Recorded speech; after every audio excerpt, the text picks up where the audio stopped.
तो अब हम लोग पिछली क्लास में जहाँ तक हम लोग पढ़े थे, कहाँ तक पढ़े थे? इफेक्ट ऑफ टेम्परेचर में 2 पॉइंट्स हम लोगों ने पढ़ा था। एक पढ़ा था हम लोग मेल्टिंग का, और दूसरा हम लोगों ने पढ़ा था वेपोराइजेशन का। थर्ड पॉइंट्स यहाँ पर हम लोग लेके चल रहे हैं इस चैप्टर का, जो आपका है gas to liquid. Fourth point है आपका liquid to solid. Fifth point है सॉलिड टू गैस। और तब उसके बाद हम लोग देखेंगे कि कुछ रिलेशन कुछ टॉपिक का क्या है। तो ये जो पॉइंट्स है आपका गैस टू लिक्विड, जो हम लोगों ने बात किया था कि कोई अगर गैसियस सब्सटेंस है, अगर उसको लिक्विड में हम लोग को फिर से कन्वर्ट करना है तो क्या करेंगे? पिछली बार एग्जांपल दिए थे कि किसी चीज़ में अगर हम लोगों ने खाना बना रहा है और खाना बनाने के बाद जो टेम्परेचर देते हैं हम लोग, तो उससे क्या होता है, उसके ढक्कन को क्या होता है, धीरे धीरे उसके लिक्विड के वेपर से वो क्या होता है, हिलना शुरू होता है। तो थोड़ा सा अगर जैसे ही प्रेशर, एटमॉस्फेरिक का प्रेशर, जो एटमॉस्फेयर का प्रेशर है आपका, उसका प्रेशर अगर जैसे यूज हुआ तो वो फिर गैस किस फॉर्म में यूज होना लगता है, लिक्विड के फॉर्म में वो कन्वर्ट होने लगता है। And this phenomena is called condensation. इसमें हुआ क्या कि दोनों की अगर बात करें, टेम्परेचर की और प्रेशर की बात करते हैं, तो टेम्परेचर आपका क्या हो गया, डिक्रीज कर गया, और प्रेशर आपका क्या हो गया, इंक्रीज करना शुरू हो जाता है। And that phenomena is called condensation की जो बात करते हैं, जिसमें हम लोगों ने यूज किया गया वही वाटर। कि वाटर जो है आपका गैसियस फॉर्म में है, टेम्परेचर क्या करने पर, इंक्रीज करने पर, और फिर जैसे ही हम लोगों ने प्रेशर को अप्लाई किया उस पर, तो वो क्या किस में कन्वर्ट हो गया, फिर वो लिक्विड में कन्वर्ट हो गया। और this phenomena is called condensation. तो किसी भी गैसियस सब्सटेंस को अगर लिक्विड में कन्वर्ट करना है तो निश्चित तौर पर प्रेशर को इंक्रीज करना पड़ेगा और टेम्परेचर को डिक्रीज करना पड़ेगा। इसको हम लोग कहते हैं क्या, कंडेंसेशन, जिसका कन्वर्जन क्या है, गैस टू लिक्विड। उसके बाद नेक्स्ट आता है आपका लिक्विड टू सॉलिड। तो हम लोग फ्रिज का इस्तेमाल करते हैं, उसमें लिक्विड हम लोग वाटर को डालते हैं, और वाटर को डालने के बाद क्या देखते हैं, कुछ समय बाद, कुछ आवर्स के बाद क्या होता है, वो सॉलिड के फॉर्म में आ जाता है, आइस जिसको हम लोग कहते हैं। तो वहाँ भी क्या होता है, गौर से देखो, वहाँ भी क्या किया हम लोगों ने, या फ्रिज के अंदर, रेफ्रिजरेटर के अंदर क्या होता है कि आपने लिक्विड्स को डाल दिया, 2-3 घंटे के बाद वो सॉलिड फॉर्म में आना शुरू हो गया, तो अंदर का टेम्परेचर भी क्या किया हम लोगों ने, काफ़ी लो हो गया, 0 डिग्री सेल्सियस, समटाइम्स माइनस में भी जाता है। जो एक छोटा सा फ्रीजर बनाया रहता है जिसके ऊपर, अपर वाले में, या हर फ्रिज का अपना अपना है बना हुआ, तो वो फ्रीजर में वो माइनस में चला जाता है टेम्परेचर। दैट मीन्स कि जो टेम्परेचर आपका, रूम टेम्परेचर आपका जो होता है, एटमॉस्फेरिक का जो टेम्परेचर होता है, उससे भी नीचे चला जाए, तो निश्चित तौर पर अंदर में प्रेशर क्या हुआ होगा, बढ़ा होगा। अब प्रेशर अगर बढ़ेगा तो कूलिंग इफेक्ट भी बढ़ता है। अगर प्रेशर इंक्रीज किया, टेम्परेचर डिक्रीज किया, तो कूलिंग इफेक्ट बढ़ जाता है, और इस फिनोमेना के अंदर जाने के बाद आपका फ्रीजिंग होना शुरू हो जाता है। And that process is called freezing, जो हम लोगों ने दिया है लिक्विड टू सॉलिड। इस प्रोसेस में क्या कर रहे हैं, लिक्विड कन्वर्ट कर रहे हैं किस स्टेट में, सॉलिड स्टेट में, बाई कूलिंग। दोनों के प्रोसेस में, कंडेंसेशन हो या इसमें हो, by cooling, by cooling. Reason क्या है, गैसियस, गैस के फॉर्म में, जब उसको हम लोग लिक्विड के फॉर्म में ला दें, अदरवाइज उसको सॉलिड के फॉर्म में लाएं, अलग अलग फिनोमेना के थ्रू, तो निश्चित तौर पर वो कूलिंग इफेक्ट को दिखाएगा।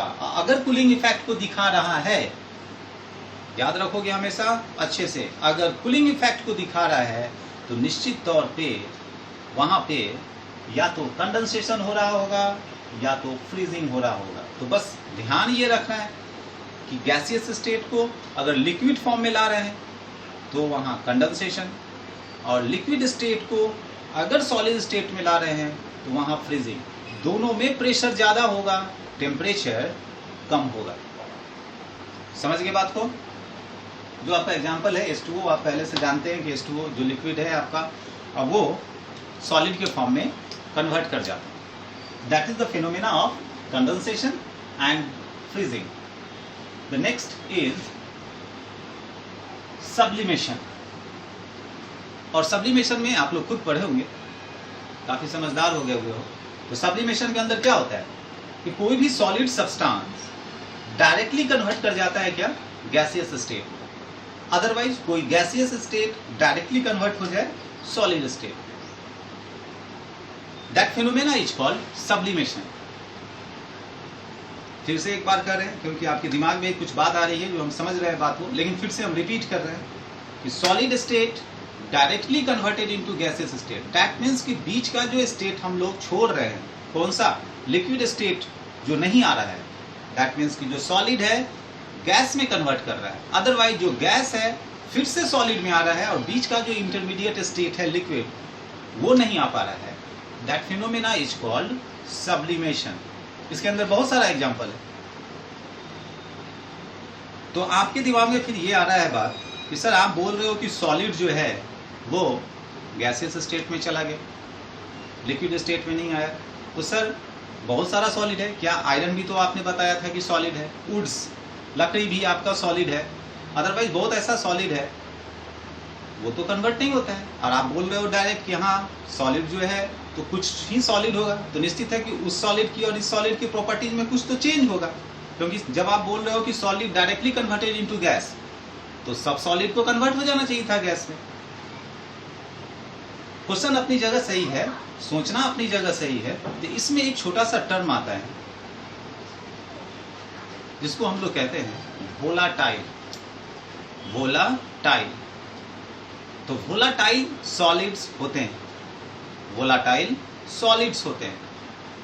तो वोलाटाइल सॉलिड, वोलाटाइल का मतलब ही होता है कि वोलाटाइल जो आपके रूम टेम्परेचर पे इवेपोरेट होना शुरू हो जाए, रूम टेम्परेचर पे इवेपोरेट होना शुरू हो जाए। अगर आप उसको टेम्परेचर ज्यादा दोगे, रूम टेम्परेचर से ज्यादा बढ़ा दोगे तो इवेपोरेशन और फास्ट हो जाएगा। बट जो उसका इनिशियल फिनोमेना होगा, जो स्टार्टिंग का जो उसका फिनोमेना होगा, वो रूम टेम्परेचर पर ही होगा। आपको उसमें कुछ ज्यादा टेम्परेचर देने की जरूरत नहीं।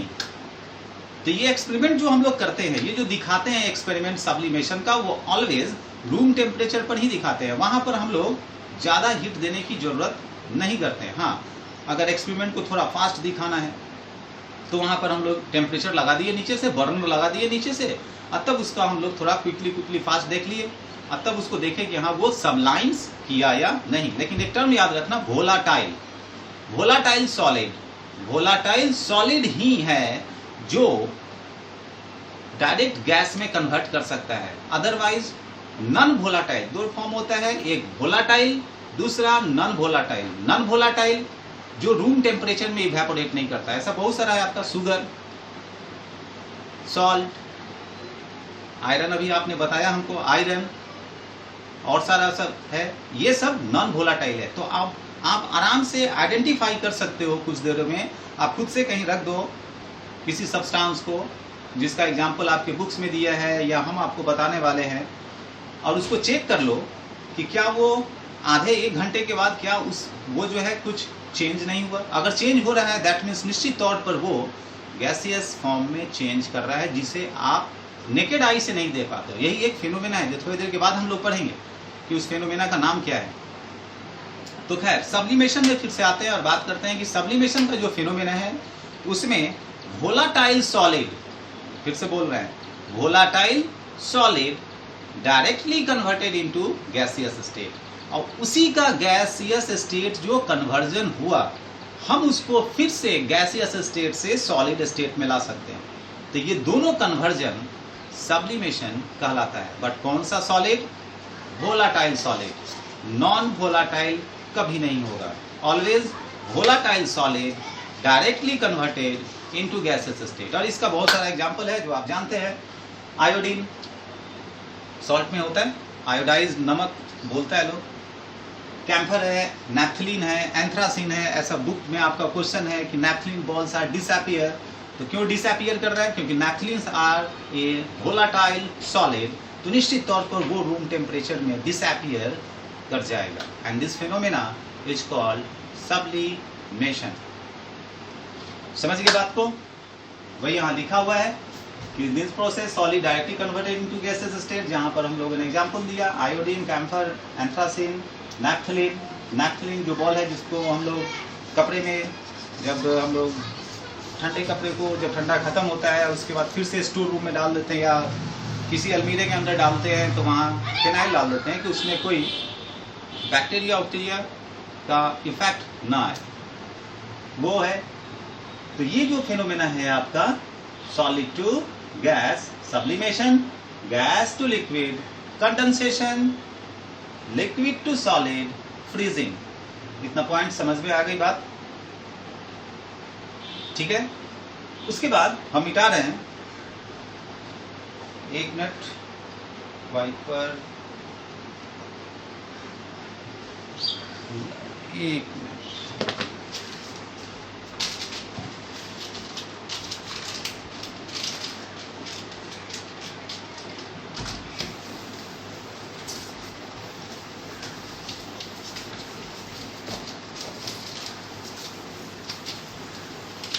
अब जो नेक्स्ट टर्म है उसके लिए हम बात करते हैं। वो नेक्स्ट टर्म हम लोगों ने बनाया है एक टर्म, इवैपोरेशन। इसके लिए क्या है कि देखो गौर से, हम 2 बीकर का यूज कर रहे हैं।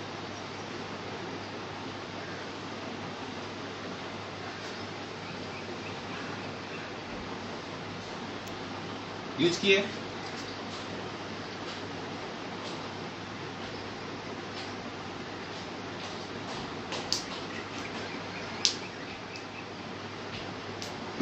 डाल, ठीक है। तो इवैपोरेशन जो है आपका, ये जो इवैपोरेशन जो प्रोसेस है, 2 टर्म आता है। यहां से समझ लो गौर से, जो हम समझाने जा रहे हैं 2 टर्म आता है कि कहां हम लोग इवैपोरेशन का यूज करेंगे और कहां वेपोराइजेशन का यूज करेंगे। तो इवैपोरेशन ऑलवेज जो होता है मेरा, वो मान लो ये इवैपोरेशन, अगर हम कोई लिक्विड्स ले लिया, यहाँ पर हम लोगों ने मान लो वाटर ही ले लिया हम लोगों ने, वाटर, क्या ले लिया हम लोगों ने? वाटर ले लिया, H2O, वाटर ले लिया हम लोगों ने, ठीक है।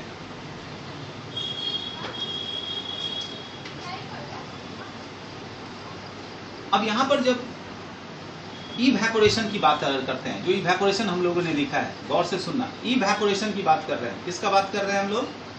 इवैपोरेशन, इवैपोरेशन की बात कर रहे हैं, ठीक है। तो इवैपोरेशन ऑलवेज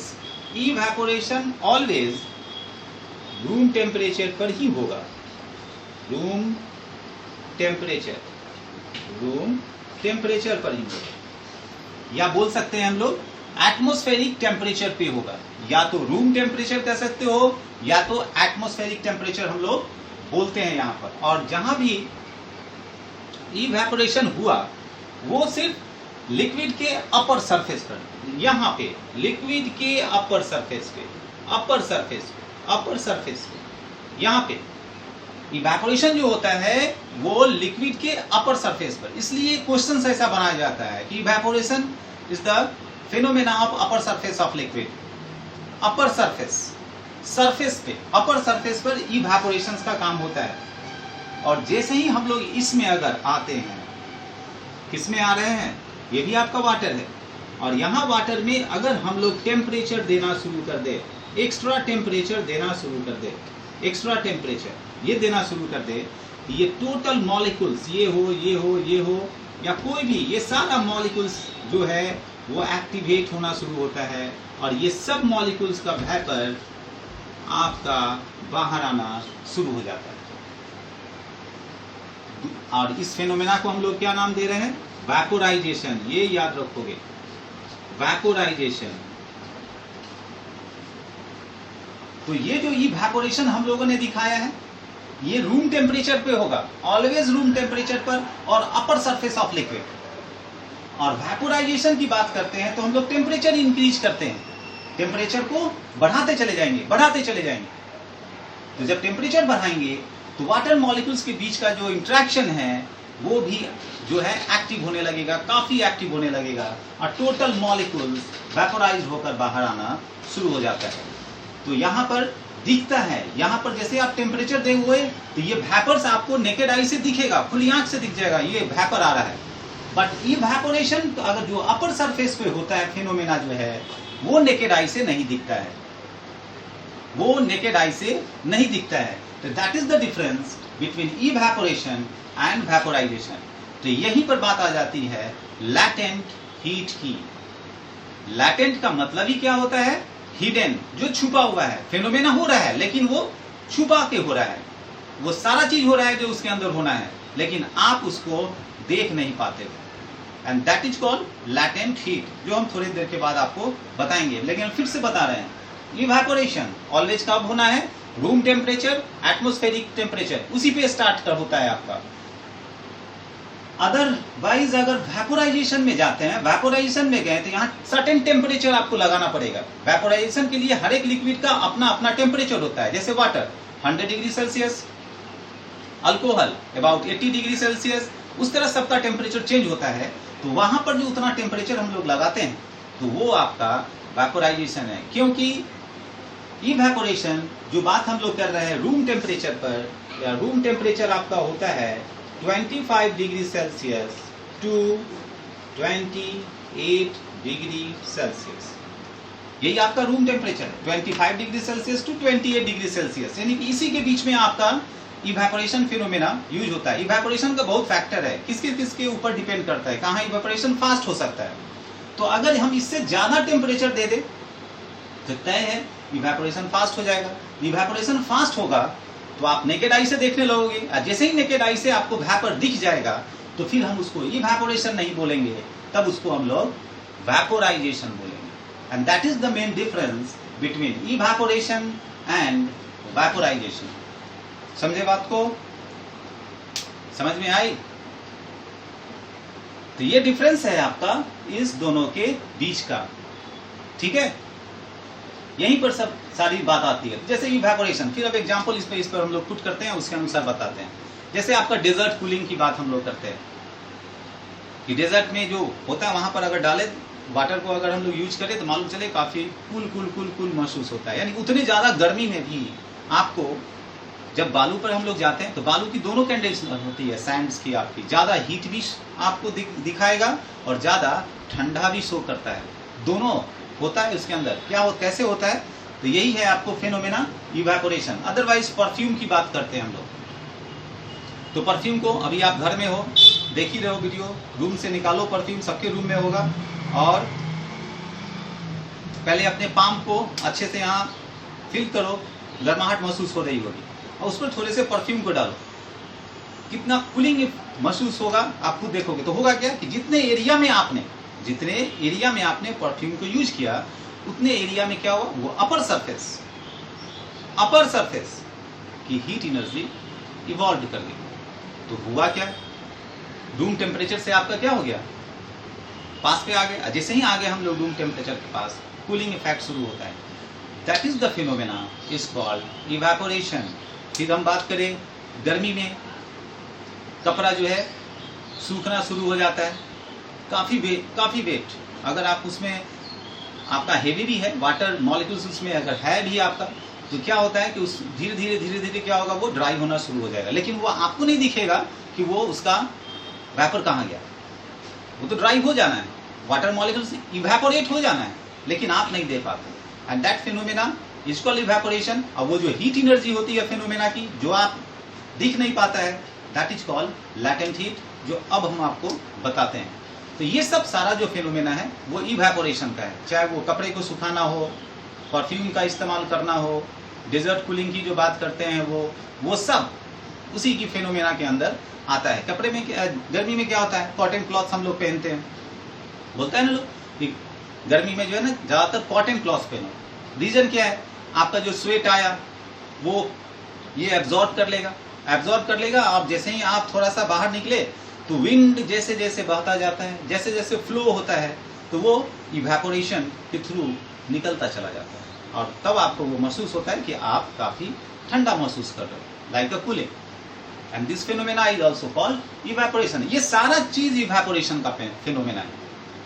समझ गए बात को, समझे? अब मिटा दें, ओके मिटाते हैं।